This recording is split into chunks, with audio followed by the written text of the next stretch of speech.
மீண்டும் ஒரு உலக நியூஸோடு உங்களை சந்திக்கிறது மிக மனவருத்தம் அடைகிறேன். நண்பர்களே, இப்போ பார்த்தீங்களா இருந்தால் நாங்கள் இந்த அமெரிக்கா ஈரான் இஸ்ரேல் யுத்தத்தை கொஞ்சம் கைவிட்ட மாதிரி இருந்துச்சு. ஏன்னா ஏதோ நடக்கட்டும் என்ற மாதிரி. ஏன்னா அது கொஞ்சம் ட்ரெண்டிங் இல்லாத நியூஸாயும் ஒரு பழைய நியூஸாயும் ஆகிட்டுது.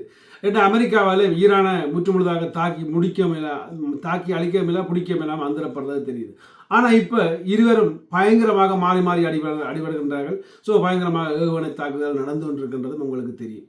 அதாவது இந்த அமெரிக்கா எங்கள்கிட்ட ஜனாதிபதி டொனால்ட் ட்ரம்ப் அவர்கள் அவருடைய வயதுக்கு இது தேவையா என்று எனக்கு என்ன தோன்றுது. ஏனென்றால் அவருக்கு என்ன வாழ்க்கை முடிஞ்சுது, வயது முடிஞ்சுது. அவர் வாழ்ந்த காலங்களில் இன்பமான நாட்கள், அந்த காலத்தில் இன்பமாக வாழ்ந்துட்டு அவர் பல விடயங்களை சின்ன சின்ன கூத்துக்களையும் போட்டுக்கிட்டு அவர் இப்போ கடைசியாக அந்த போட்ட கூத்துக்கு மறைக்கிறதுக்கோ என்னமோ யுத்தத்தை ஆரம்பித்து அந்த யுத்தத்தோடு இப்போ மினக்கிறார். இந்த யுத்தத்தால் மக்கள் பெரிய அளவில் துன்பப்படுறார்கள்.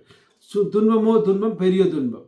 அதாவது இதில் ஒரு ரகசிய செய்தி அப்படின்னு பார்த்தோமா இருந்தால், அதாவது அமெரிக்கா டொனால்ட் ட்ரம்பின் திட்டம், ஒரு ரகசிய திட்டம் இது. அதாவது ஈரானில் உள்ள ஒரு தீவு, அது ஒரு ஈரான் இதயம் என்றே சொல்லலாம். ஏன்னா 90% ஆயில் அங்கே இருந்தால் ஏற்றுமதி ஆகின்றது.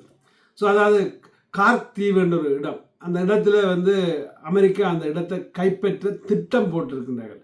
இதை விட இன்னும் ஒரு விசேடமான அதிசயம் என்னென்னு பார்த்தோமே இருந்தால், இன்னும் ஒரு கொஞ்ச காலத்துக்கு அந்த ஹோர்மஸ் நீரினை மூடப்பட்டு கொண்டிருந்தால், ஸோ உலக நாட்டில் இனி இல்லைன்ற ஒரு துன்பத்துக்கு உள்ளாகும். அதாவது பொருளாதாரம் பொருட்களின் விலை, அதாவது ஒயில் வராட்டி எல்லாம் விலை வரும். அதனால் பல நாடுகள் வங்குரோட்டுக்கு போகும்.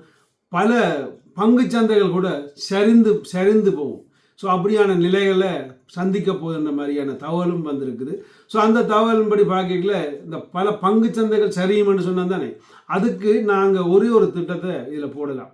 அந்த திட்டம் என்னென்னு பார்த்தீங்கன்னா, அந்த டைமில் நீங்கள் கொஞ்சம் பங்குகளை வாங்கி விட்டீங்கன்னா அது பேர்ந்து இந்த யுத்தங்கள் முடிந்து வளரும் பொழுது அதனூடாகவும் நீங்கள் சற்று லாபம் காணலாம் என்ற மாற்று கருத்தில். ஆனால் அது லாபம் காண உலக யுத்தம் வராமல் இருக்க வேண்டும். அதாவது உலக யுத்தம்ன்றது பார்க்கல ஏன் அது உருவாக போகுதுன்னு பார்த்தால், ஸோ இப்போ இந்த பிரச்சனைன்றது ஒயில் பிரச்சனை. இந்த ஒயில் பிரச்சனை தனி அமெரிக்கா ஈரான் இஸ்ரேலுக்கு மட்டுமன்று இல்லை, அது உலக நாட்டுக்கு எல்லாத்துக்கும் தேவையான ஒரு பிரச்சனை. ஸோ அந்த பாதையால் ஒயில்கள் வந்தால் தான் நாங்கள் மற்ற நாடுகள் எல்லாம் செழிப்பாயும் வளரும், அதாவது பிரச்சனை இல்லாமல் இருக்கும். அப்படி வராட்டி எல்லா நாடும் இதை தட்டி கேட்கும், இல்லாட்டி ஏதேனும் ஒன்று செய்ய பார்க்கும். ஸோ அதனால் எல்லா நாடும் அதை ஆர்வம் காட்டும் பொழுது அது வேறு ஒரு யுத்தமாக தான் மாறும். ஸோ இப்போ பொறுத்திருந்து பார்ப்போம். ஆனால் யுத்தம் தீவிரமாக நடக்குது, ஆனால் பேச்சுவார்த்தையும் தீவிரமாக நடக்குது. ஒன்றுக்கும் இவர்கள் ஒத்து வர போகிறதில்லை. ஏன்னு பார்த்தீங்களா இருந்தால், அமெரிக்காவுக்கு தோற்று பழக்கம் இல்லை யுத்தத்தில், ஆனால் ஈரானுக்கு இவர்களை வெல்ல விட விருப்பம் இல்லை. ஸோ இதனால் சிக்கி கிடக்கிறது பொதுமக்களாகிய நாங்கள் தான். அதாவது எங்களுக்குத்தான் கஷ்டமும் துன்பமும் எல்லாம். ஸோ அப்படி கொஞ்ச நிலையில் அதில் கஷ்டப்பட போகிறது துன்பப்பட போகிறது நாங்கள் தான். டொனால்ட் ட்ரம்புக்கு என்ன ஒரு கொஞ்ச காலத்தால் அவர் வயது மறந்துடுவார், அல்ல யுத்தத்திலே மறந்துடுவார். அவ்வளவு தான் நடக்க போகுது. நன்றி, வணக்கம். மறக்காமல் உங்களோட கருத்துக்களை பதிவிடுங்க.